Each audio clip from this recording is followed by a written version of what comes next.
वेदों की रक्षा उत्तर भारत में ना होकर दक्षिण भारत में हुई और वहीं वेदों के एक एक अक्षर को याद करके उसे मिटने से बचाया गया। वेदों के विषय में तथा वैदिक विचारधारा के विषय में चिरकाल से यह धारणा चली आ रही थी कि उनका मुख्य उद्देश्य यज्ञ है।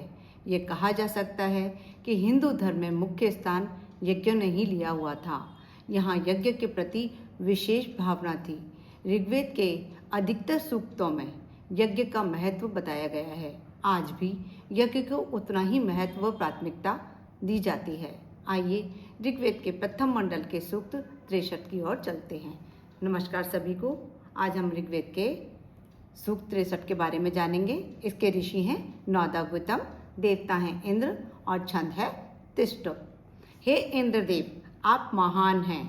आपने उत्पन्न होते ही इस धावा पृथ्वी को अपने बल से धारण किया। आपके भय से सुदृढ़ पर्वतों के समूह भी किरणों के सदृश कांपते हैं।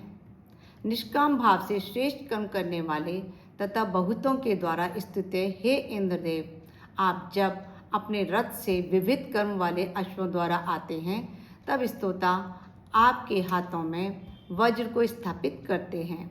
आप उसी वज्र से शत्रुओं के असंख्य नगरों को ध्वस्त करते हैं।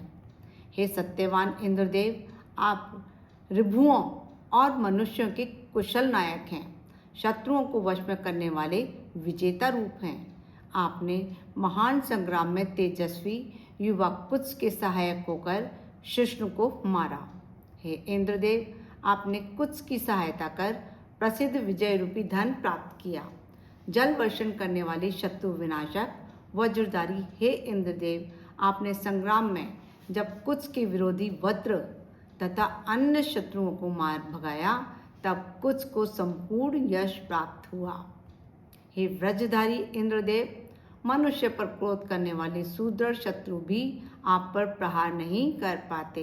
हे इंद्रदेव, जैसे हथौड़ों से लोहे को पीटते हैं वैसे ही आप हमारे शत्रुओं पर आघात कर उन्हें मारें। हमारे अश्वों के मार्ग को मुक्त करें, अर्थात हमारी प्रगति का मार्ग बाधाओं से रहित हो। हे इंद्रदेव, धन प्राप्ति और सुख प्राप्ति के लिए किए जाने वाले युद्ध में मनुष्य अपनी सहायता के लिए आपका आह्वान करते हैं। हे बलों के धारक इंद्रदेव, संग्राम में योद्धाओं को आपकी सामर्थ्य प्राप्त होती है। हे वज्रधारी इंद्रदेव, आपने पुरुकुत्स के लिए युद्ध करते हुए शत्रु के 7 नगरों को तोड़ा और सुदास के लिए शत्रुओं को कुश के समान अनायास काट दिया। आपने ही गुरु के लिए धन प्रदान किया। यहाँ पुरुकुत्स के लिए बताया गया है कि ऋग्वेद में पुरुकुत्स एक राजा के रूप में उल्लेखित हैं, जो एक शक्तिशाली और महान राजा था जिन्होंने दशों की भूमि पर शासन किया था। ऋग्वेद में पुरुकुत्स की स्तुति की गई है। उन्हें इंद्र द्वारा दस्यु नगर को नष्ट करने में मदद के लिए भी जाना जाता है। ये मानधाता के पुत्र और मुचकुंद के भाई थे। वे नर्मदा नदी के आसपास के क्षेत्र पर शासन करते थे। हरिवंश पुराण के अनुसार उन्होंने नागों की बहन नर्मदा से विवाह किया। इनके पुत्र का नाम त्रिदस्यु था। मानधाता के 3 पुत्रों में सबसे बड़ा पुत्र कुरुसुत था। जब नागवंश के शासक वृषनाग पर आक्रमण करने लगे तो वृषनाग ने मानधाता से मदद मांगी, जिससे मानधाता ने अपने बड़े पुत्र पुरुकुत्स को युद्ध में लड़ने के लिए भेजा।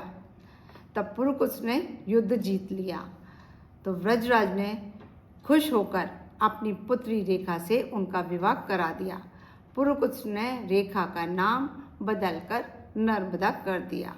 नागों के कहने पर पुरुकुत्स ने रसातल में जाकर मौनीय गंधर्वों का नाश किया था। तो ये क्या पुरुकुत्स के बारे में बताया गया है।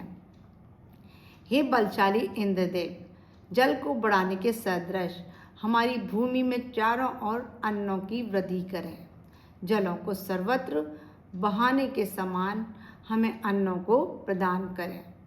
हे इंद्रदेव, गौतम वंशजों ने अश्वों से संपन्न आपके निमित्त स्तुति मंत्रों की रचना की। इन श्रेष्ठ स्तोत्रों को गाकर आपका सत्कार किया। हे इंद्रदेव, आप हमें श्रेष्ठ बल दें और धनों को प्राप्त करने की बुद्धि दें। यज्ञ की वेला में हमें आप शीघ्र प्राप्त हों। ये हुआ सूक्त 63। अब हम नेक्स्ट वीडियो में मिलते हैं सूक्त 64 के साथ में।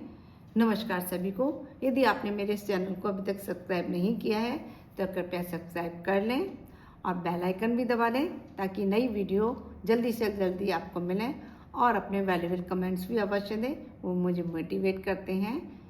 मिलते हैं नेक्स्ट वीडियो में सूक्त 64 के साथ में। स्वस्थ रहो, खुश रहो, मस्त रहो।